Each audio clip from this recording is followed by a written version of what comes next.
அன்பு தமிழ் நெஞ்சங்களுக்கு ஆஸ்ட்ரோ தமிழ் மகளின் இனிய வணக்கங்கள். இன்றைய பதிவில் தனுசு ராசியில் பிறந்த நண்பர்களே, தடுக்கு விழுந்த இடத்தில் தங்கம் கிடைக்க போகுது. உங்கள் வாழ்க்கையே தலைகீழாக மாறப்போகுதுங்க. தலைக்கு வந்து சேரப்போகிறது மாபெரும் மணிமகுடம். சனி பகவான் வக்ரத்தில் இருப்பதால தான் இந்த விஷயங்கள் நடக்க போகுதுங்க. சனி பகவானுடைய வக்ர பயிற்சியால் உங்கள் ராசிக்கு, தனுசு ராசிக்கு கிடைக்க போகின்ற பலன்கள் குறித்து இன்றைய பதிவில் பார்க்க போகிறோம். பதிவினை முழுமையாக பாருங்கள். பதிவு பிடிச்சிருந்தால் லைக் பண்ணி கமெண்ட் பண்ணி மற்ற நண்பர்கள் உறவினர்கள் பயன்பெற அவங்களுக்கும் ஷேர் பண்ண மறந்துடாதீங்க. இதுவரை நம்முடைய ஆஸ்ட்ரோ தமிழ் மகள் சேனலை சப்ஸ்கிரைப் பண்ணாத நண்பர்கள் சப்ஸ்கிரைப் பண்ணி கூடவே தெரிகிற பெல்லைக்கான கிளிக் பண்ணி ஆல் ஆப்ஷன்ஸும் செலக்ட் பண்ணி வச்சுக்கோங்க. ஏற்கனவே தனுசு ராசியில் பிறந்த நண்பர்களுக்காக குரு பயிற்சி பலன்கள், ராகு கேது பயிற்சி பலன்கள் நம்ம சேனலில் பதிவு செஞ்சாச்சு. பதிவினை பார்க்காதவங்க டிஸ்கிரிப்ஷனில் லிங்க் இருக்குது, போய் பார்த்து தெரிஞ்சுக்கிடலாம். சேனலை விசிட் பண்ணியும் நீங்கள் இந்த பதிவுகளை பார்த்து பயனடைஞ்சுக்கிடலாம். தனுசு ராசியில் பிறந்த நண்பர்களே, உங்கள் ராசிக்கு 4ஆம் வீட்டில், அதாவது மீன ராசியில் சனி பகவான் இருக்கார். அர்த்தாஷ்டம சனியாக இருக்காருங்க. சனி பகவானுடைய 10ஆம் பார்வை உங்கள் மீது விழுந்துக்கிட்டு இருக்கு. அதனாலேயே 7.5 சனி இல்லாத போதிலும் மனதில் ஏதோ ஒரு பயம், குழப்பம். அதே போல் நீங்கள் என்னைக்கோ செஞ்ச ஒரு விஷயம், ஒரு தவறுக்கு இன்னைக்கு தண்டனை கிடைக்கிறது போன்ற விஷயங்கள் நடந்து கொண்டிருக்கும். இப்போ இந்த நிலைப்பாடானது மாறப்போகுதுங்க. காரணம் இந்த சனி பகவானுடைய வக்ர நிலை. ஜூலை மாதம் 13ஆம் தேதியிலிருந்து நவம்பர் மாதம் 28ஆம் தேதி வரை சனி பகவான் வக்ரத்தில் இருக்க போகிறாரு. அப்படி சனி வக்ரத்தில் இருந்தால் என்ன நடக்கும் அப்படின்னு பார்த்தா, கெடுபலனை கொடுக்கக்கூடிய சனி பகவான் கெடுபலனை கொடுக்க முடியாது இருப்பார். ஒரு கிரகம் பின்னோக்கி நகர்வதைத்தான் வக்ரம்னு சொல்கிறோம். அப்போ அதனுடைய இயல்பு காரகமானது மாறிவிடும். அப்படி செய்ய வேண்டிய விஷயம் செய்ய முடியாது. சனி பகவான் கெடுக்காது போனாலே அது மிகப்பெரிய யோகம் கிடைக்கும் இல்லையா?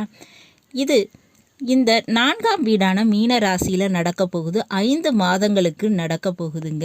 இதில் உங்களுக்கு நடக்க போகின்ற முதல்ல நன்மை என்ன அப்படின்னா, வீட்டு பிரச்சனை. வீட்டு பிரச்சனை நல்ல வழியாக தீருங்க. ஒரு வீடு வாங்கிறது அல்லது வீடு கட்டுறது போன்ற விஷயம் முடியும். சொத்துக்கள் விஷயத்தில் ஏற்பட்ட வில்லங்க பிரச்சனை இருந்துச்சுன்னா அதெல்லாம் இப்போ சரியாயிடும். படிப்புக்கு இருந்த தடை நீங்கிடும். படிப்பில் ஒரு முன்னேற்றம் உண்டுங்க. படிப்புக்கு ஏற்ற வேலை வாய்ப்பு கிடைக்கும். நீங்கள் படித்த அந்த கலையால் உங்களுக்கு ஒரு தொழில் ஆரம்பிக்க முடியுங்க.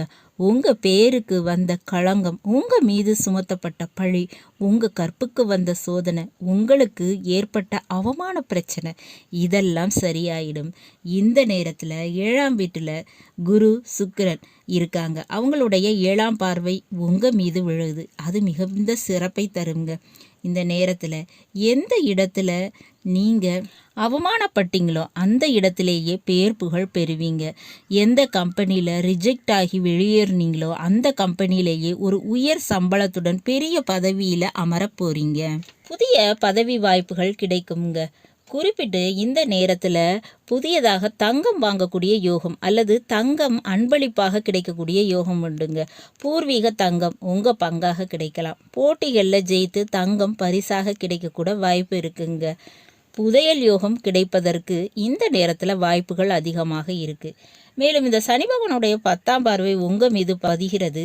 அதனுடைய பலன் இப்போ மாறுது. அதனால் உங்களுடைய உடலும் மனமும் நல்லபடியாக இருக்குங்க.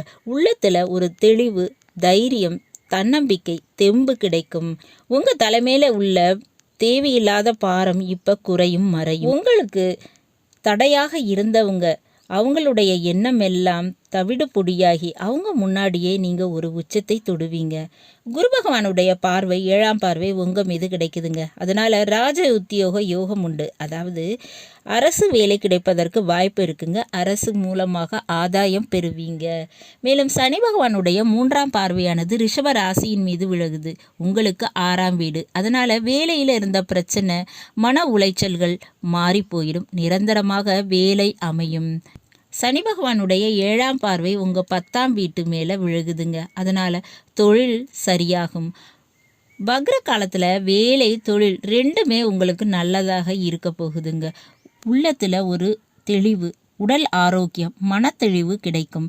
எப்படி பார்த்தாலும் தனுசு ராசியில் பிறந்த உங்களுக்கு எந்த இடத்துல எல்லாம் தோல்வி, துரோகம், கஷ்டம், நஷ்டம், அவமானம், செலவு, விரயம் ஏற்பட்டதோ அந்த இடத்திலெல்லாம் தலைகீழாக மாறி லாபத்தினை, வெற்றியை எதிர்கொண்டு நீங்கள் உங்கள் புகழ் பெறுவதற்காக நீங்கள் பயணிக்க போகிறீங்க.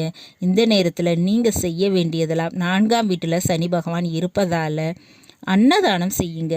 வேறு இனத்தை சேர்ந்தவங்க, வேறு மதத்தை சேர்ந்தவங்களுக்கு உதவி செய்யுங்க. அது மிகப்பெரிய யோகத்தினை உங்களுக்கு தரும். லாபம் கிடைப்பது உறுதி. நல்லது நண்பர்களே, இன்றைய பதிவு உங்களுக்கு பிடிச்சிருக்கும்னு நினைக்கிறேன். பிடிச்சிருந்தால் லைக் பண்ணி, கமெண்ட் பண்ணி, மற்ற நண்பர்கள், உறவினர்கள் பயன்பெற அவங்களுக்கும் ஷேர் பண்ண மறந்துடாதீங்க.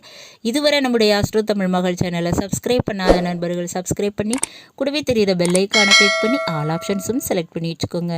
மீண்டும் நல்லதொரு வாய்ப்பினில் உங்கள் அனைவரையும் சந்திக்கிறேன். அதுவரை ஆஸ்ட்ரோ தமிழ் மகளின் அன்பு கலந்த வணக்கங்கள். நன்றி.